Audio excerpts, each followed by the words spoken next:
Good afternoon. Let's do some business. We are doing it live right here, doing more at 4 weekday afternoons. We get right down to business with the news-driven hour right after Ben Shapiro and right before the 790 KBC News Blitz with my pal Randy Wang at 5. Mottek On Money live on the air, 790 KBC, streaming live online worldwide at kbc.com.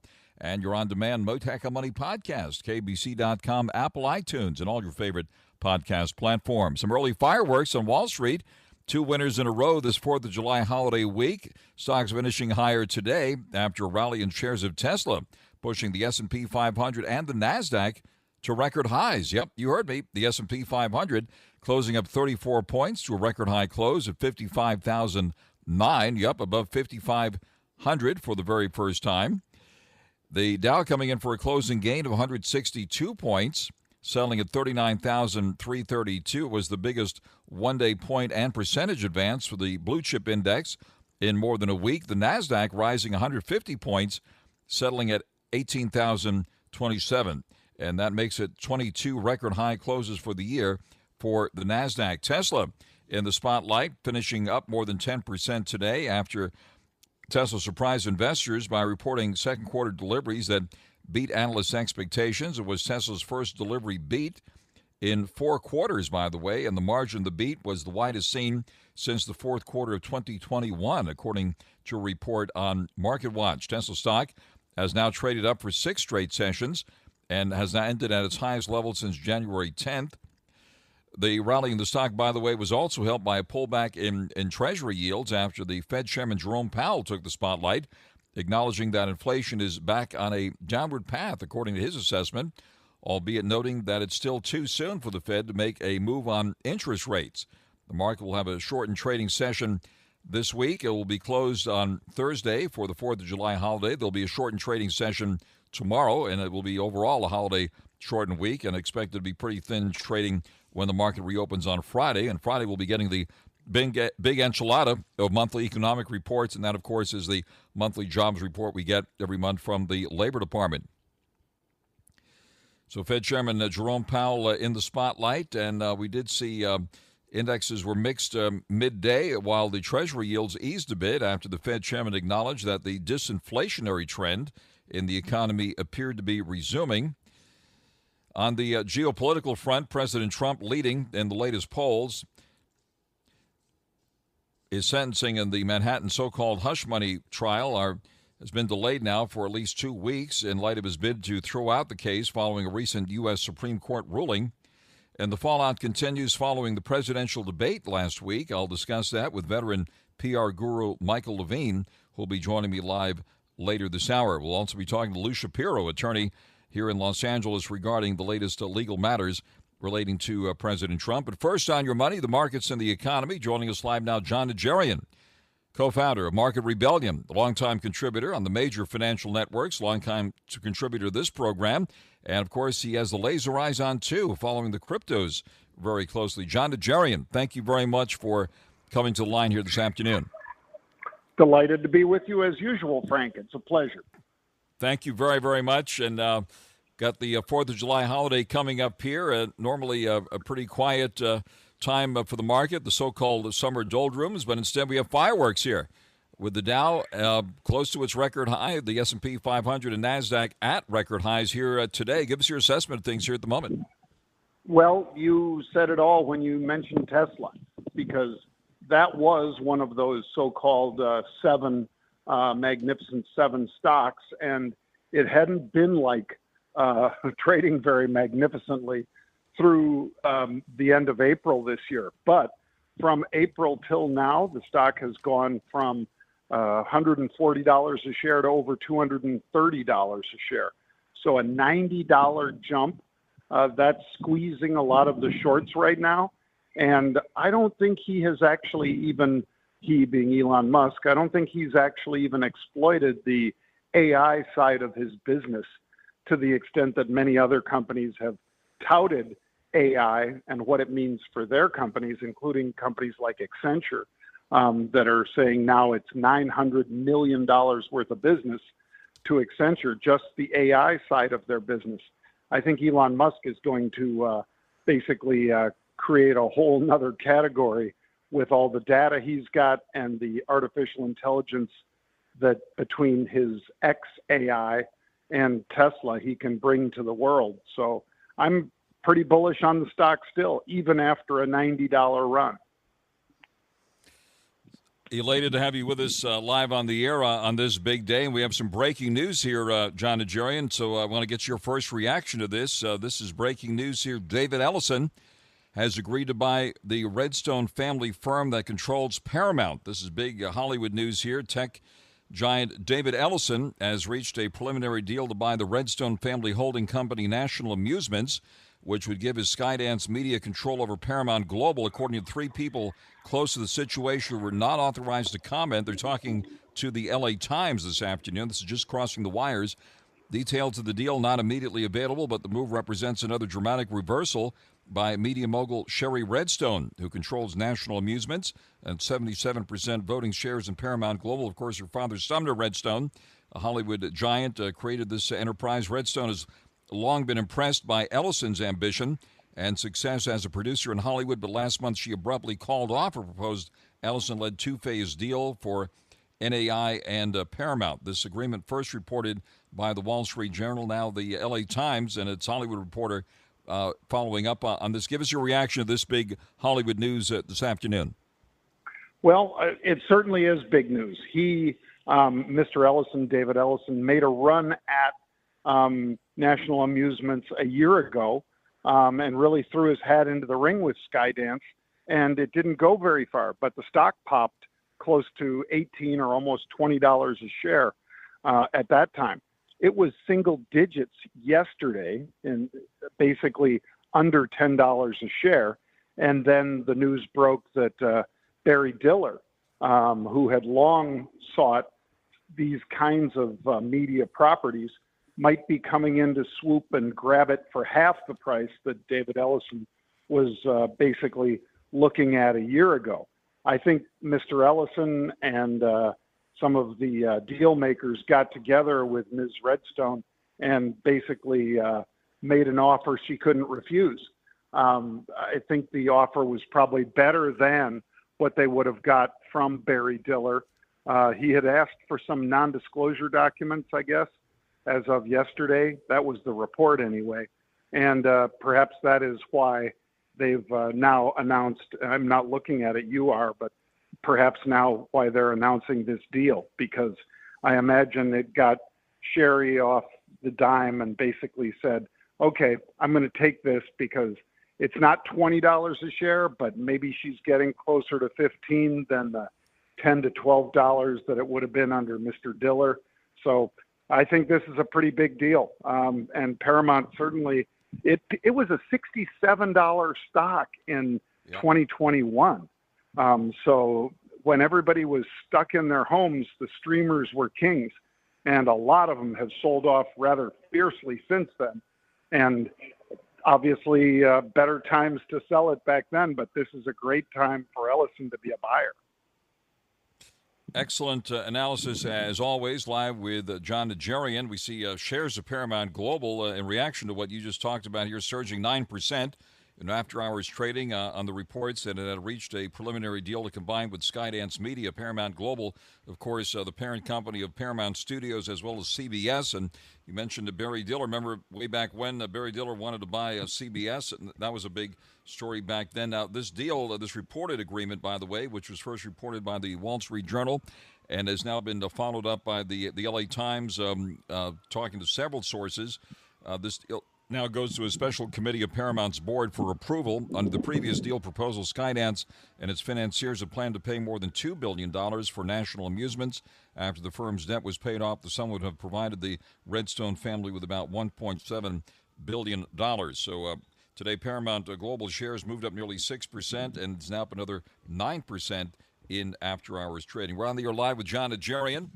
And John, let me ask you this. Of course, the political front, also front and center here with President Trump now leading the polls. And I remember, I think we were on the air late last year when the polls first indicated that President Trump was in the lead. And certainly that has to be a factor here now with the market action, don't you think? I do. And I think that just as you mentioned accurately that Jerome Powell and Christine Lagarde were both speaking to the press today, and they were talking about inflation and whether it was receding or accelerating in their various jurisdictions. Obviously, as reported, it is coming down. It's still up. It's higher than the Fed's target of 2%, but which is why, of course, he said we're not done yet. But I think overall, the president was in a world of hurt after that performance in the debate last week. And they're still trying desperately to replace him. But apparently there's really only two ways that happens. One, he has to submit himself and say, I'm withdrawing, or two, the 25th Amendment. And neither of those two seem likely, at least at this point.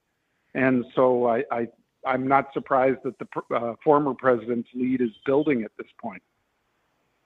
Certainly a lot of wild cards out there politically as well as geopolitically. We have seen oil make a move on the upside lately, and of course that adds to the inflation pressures with fuel costs coursing through the entire global economy. Oil back above $83 a barrel in New York, and even higher with the benchmark in London here.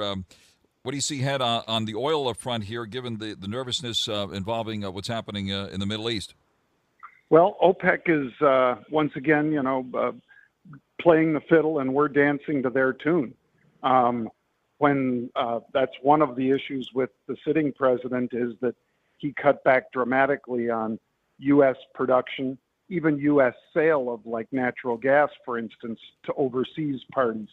And I think we're looking at the likelihood that rather than being the peak of summer driving and thus demand, we might see oil prices press higher still as OPEC decides to cut back on more production.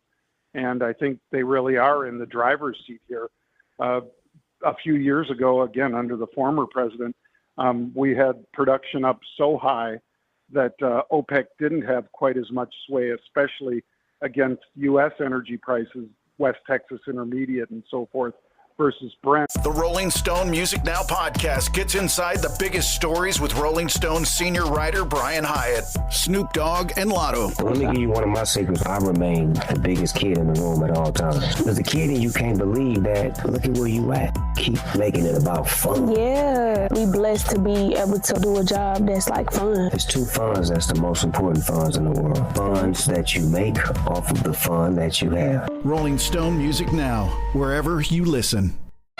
Overseas, but now it's kind of swung the other way, where the Middle East does have that power back, and just little cuts to production can take, as it did just in the last little bit.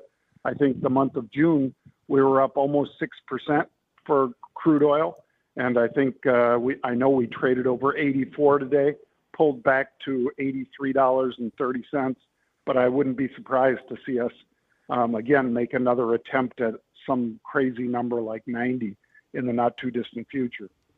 John NAJARIAN, co-founder of Market Rebellion. Let me ask you this. Let's get to the exciting stuff here now, since you have the laser eyes on too, following the cryptos very closely. We have the NASDAQ at a record high here, but Bitcoin is not at a record high. We've had many commentators make the observation that cryptos seem to be correlated with the NASDAQ. Bitcoin well off its all-time high. What do you make of the latest crypto action here? I think it's still really just the same nervousness that you and I talked about. Maybe it was a week ago, where the Mt. Gox, those were coins that have been locked up for years as they try to untangle the mess that was made with Mt. Gox. And as they do, these coins will eventually be able to be sold. They'll be delivered back to their rightful owners, who have been denied that ownership for the better part of a decade. When they get those back at the present price, it's about $9 billion worth of Bitcoin. And if that, not that all of it will hit the market, and certainly some of the big guys like Michael Saylor and a number of others, I'm sure, are out there chomping at the bit to buy it, but not buy it too soon. They'd love to lay back a bid, maybe in the mid-50s or something like that. Bitcoin was a little over 61,000 when I saw it earlier today. And I think they'd try to pick it up in the 50s. But if these guys do make a concerted effort to liquidate at this very high price versus the price when their crypto got locked up 10 years ago, I think that's the nervousness you see in Bitcoin in particular.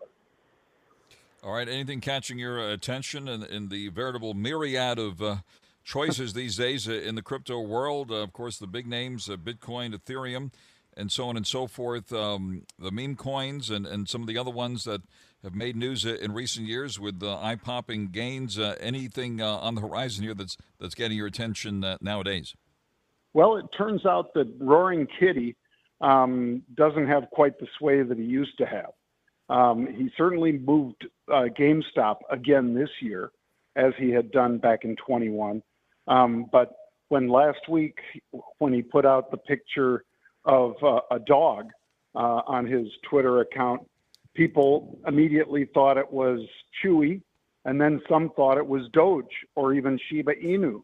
It turned out it was Chewy that he was pursuing. It wasn't Bitcoin or, a digital asset like Shiba Inu or Dogecoin.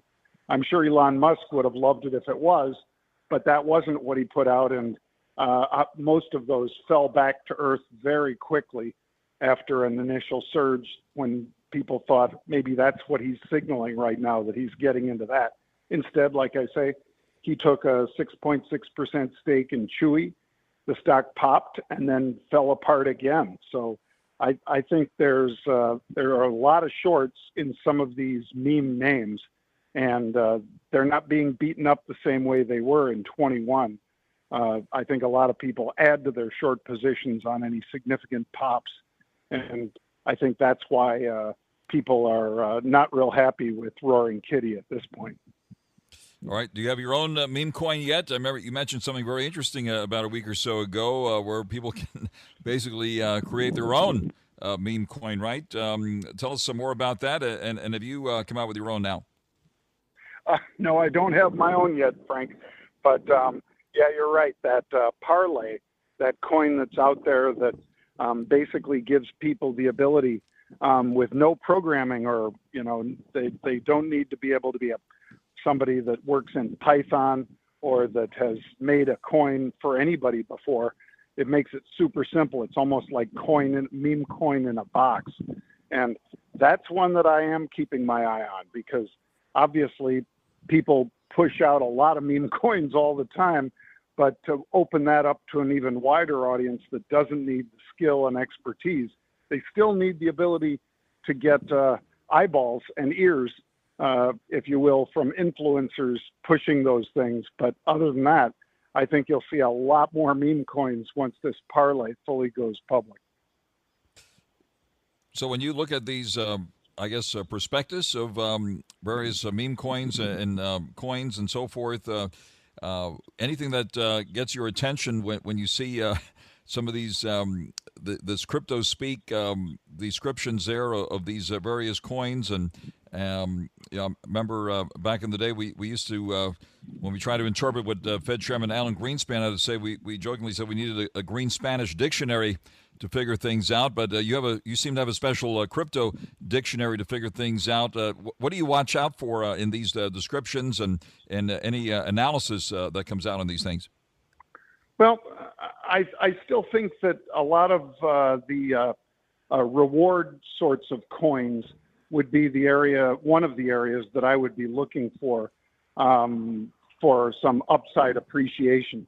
In other words, a lot of the airlines and so forth that have reward programs, credit cards that have reward programs, a lot of that is certainly tempting for some of these different businesses to basically find a way to make their business even stickier with their customers.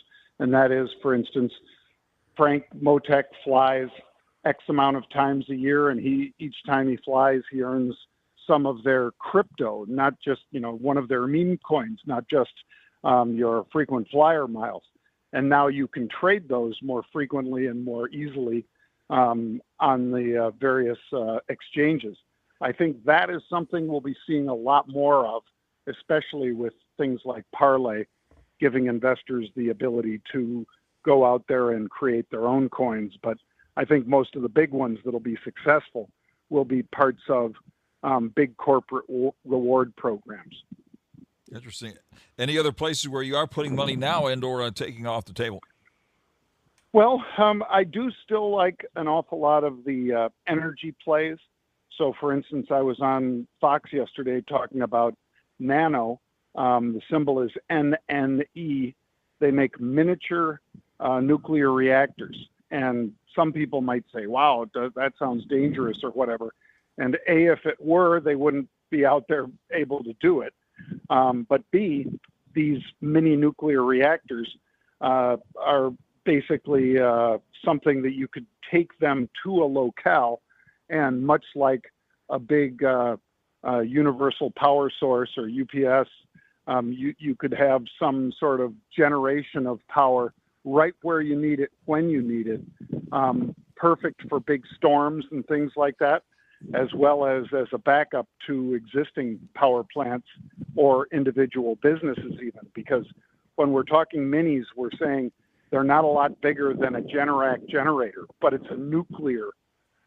So it can run for an awfully long time, very cheaply, at a particular location. And that stock was up, I think, 49% last week, Frank, NNE, Nano. And there's a host of others that are competing with them that are looking for that same sort of lightning in a bottle. And so far, Nano's the winner in that category, but I'm sure there will be others. And I think that given the amount of storms that we've seen perking up across the country, this is a very fruitful area for people to be going after.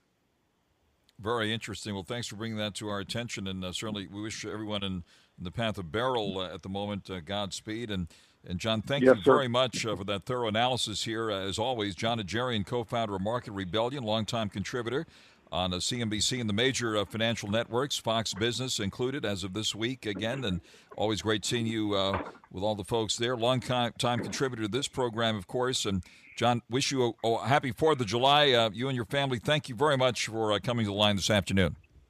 Thank you, Frank. You have a wonderful weekend and a safe one, everybody out there in L.A. Thank you.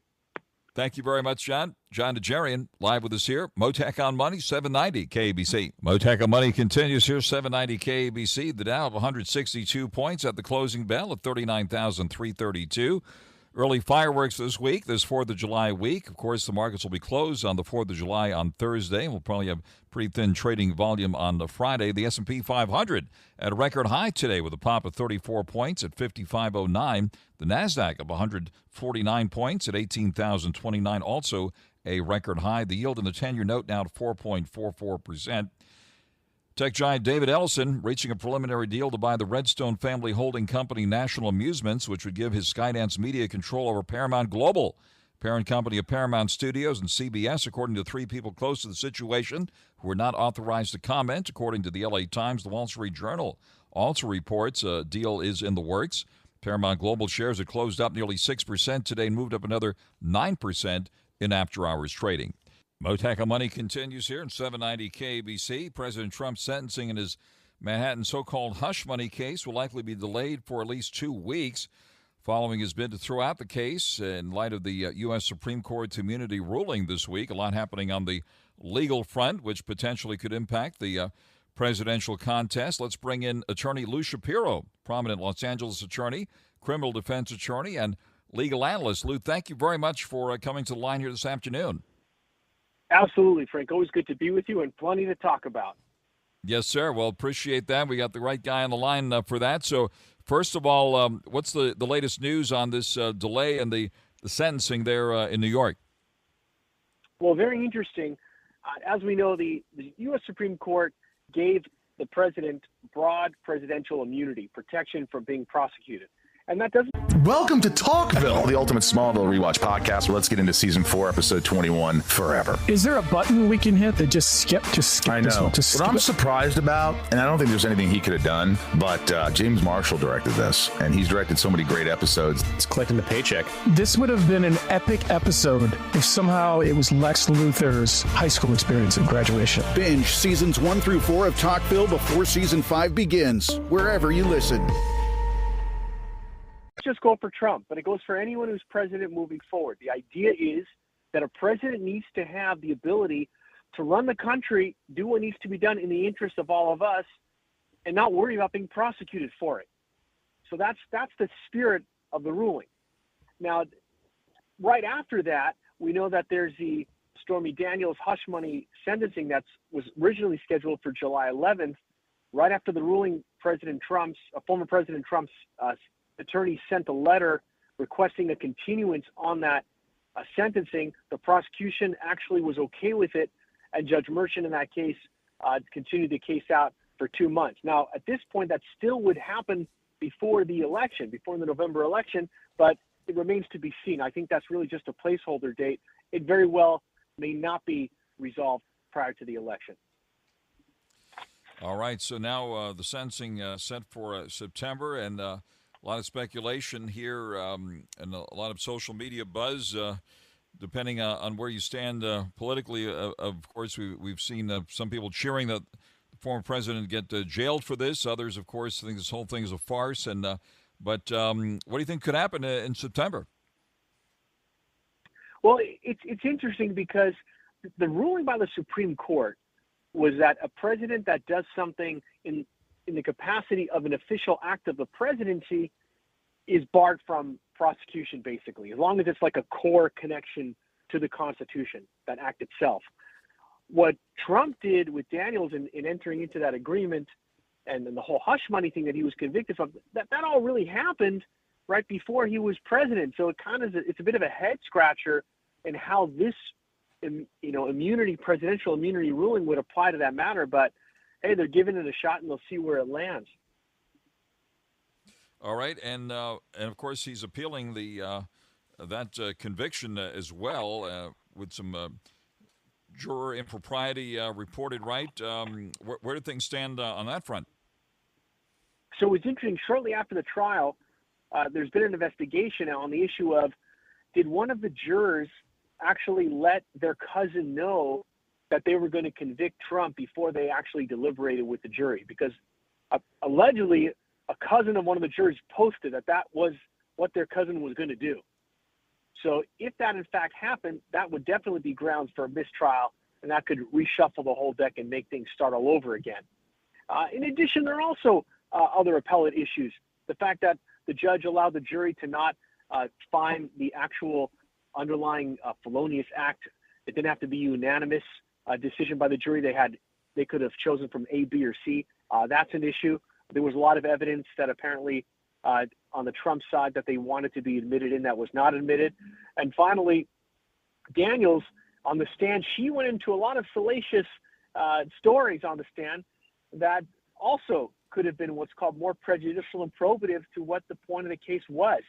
So the appellate court can pick from all or any of those grounds to reverse it and send it back to have the trial started all over again. You're on the air live with attorney Lou Shapiro, based here in Los Angeles. Very, very interesting. So thanks for enlightening us on that important point. And certainly this Supreme Court ruling, very, very significant, which would impact not only President Trump, but also future presidents. Any other big takeaways from this important ruling? Sure. I think that another big takeaway is, there's these other cases that Trump has outstanding, 3 other cases. And all 3 of them definitely took place while he was president. So when you have to apply this new Supreme Court decision to each of those cases, it's going to give those trial courts a lot of work to do.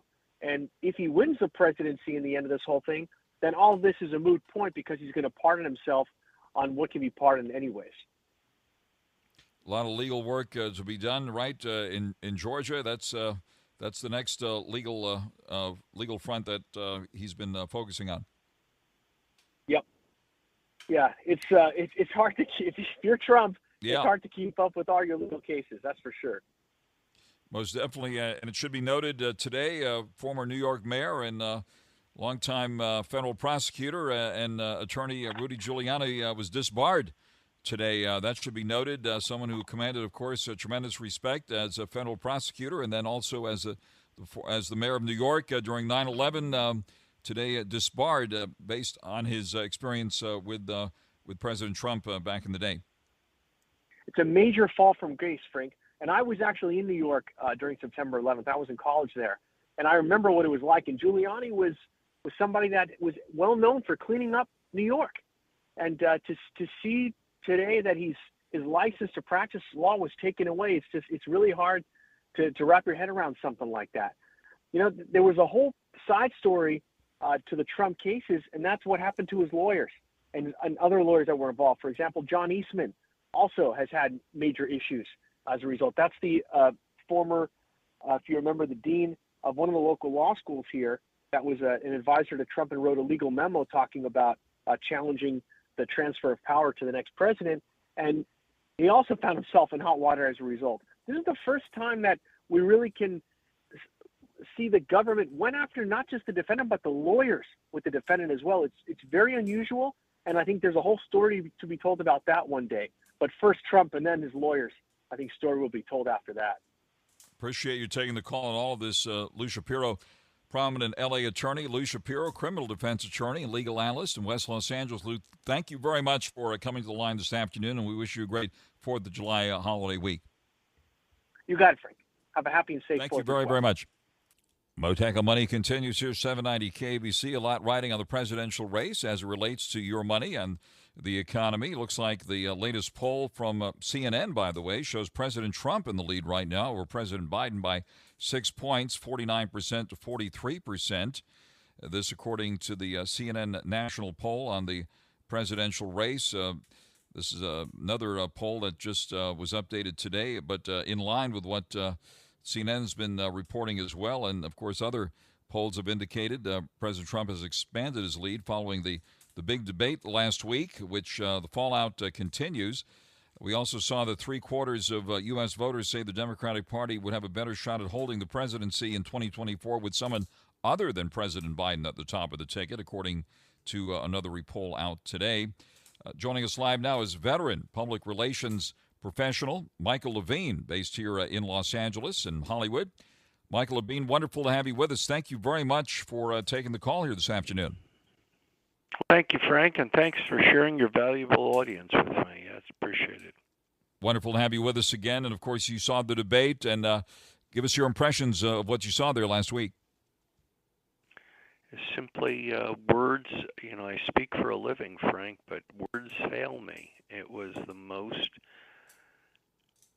astonishing, pathetic, concerning. I mean, independent of however you feel about President Biden or Trump, just if you care about America, if you just have no particular preference, but you just care deeply about this nation and all that has gone into its creation, you watch that and you think to yourself, how could this be possible?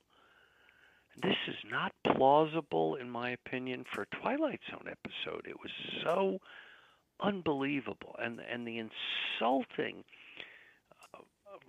idea that certain politicians, Democratic particularly, simply said, well, he had a bad night, he had a cold. I mean, that was far, far beyond a bad night or a cold. And it's very concerning. Independent of whatever your position is on either candidate, you cannot turn this nation over to a man who you wouldn't hire to be a greeter at Walmart, a man who you wouldn't allow to drive a car or walk to the bathroom unescorted. I mean, this is just unthinkable. And frankly, as someone who does care about America and loves the nation, I hope they don't have a second debate, because our enemies are watching that, And after they stopped laughing hysterically, the consequences are really grave. It was really astonishing. On the air live with veteran public relations guru Michael Levine, who's handled the biggest names here in Hollywood, by the way, and remind the audience of that. The folks and events that you've overseen over the years, Michael, the list is absolutely impressive, and I want to make sure that the people know that you are really a giant in this world here. And, of course, President Biden's performance has been getting a lot of attention. What about President Trump's performance in the face of all that? Well, I think, again, independent of how you feel about President Trump or former President Trump, I think generally speaking he had a good night. One, by comparison, anyone could have had a good night. But secondarily, he was wise enough. You know, the old adage, Frank, when your enemy's in a hole and they want to keep digging, don't interrupt them. And that he was wise enough largely to not interrupt him from his own terrible performance. I mean, terrible isn't strong enough. So I think generally speaking, he had a pretty good night.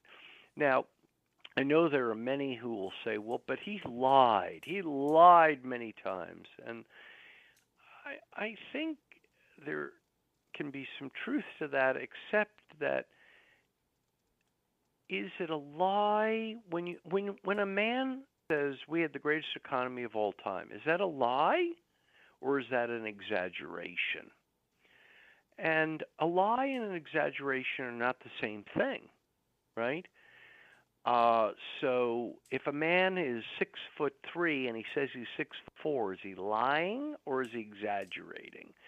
So I think there was some, maybe some exaggerating. There may have been some lying. I think they said President Biden lied 7 or 8 times as well.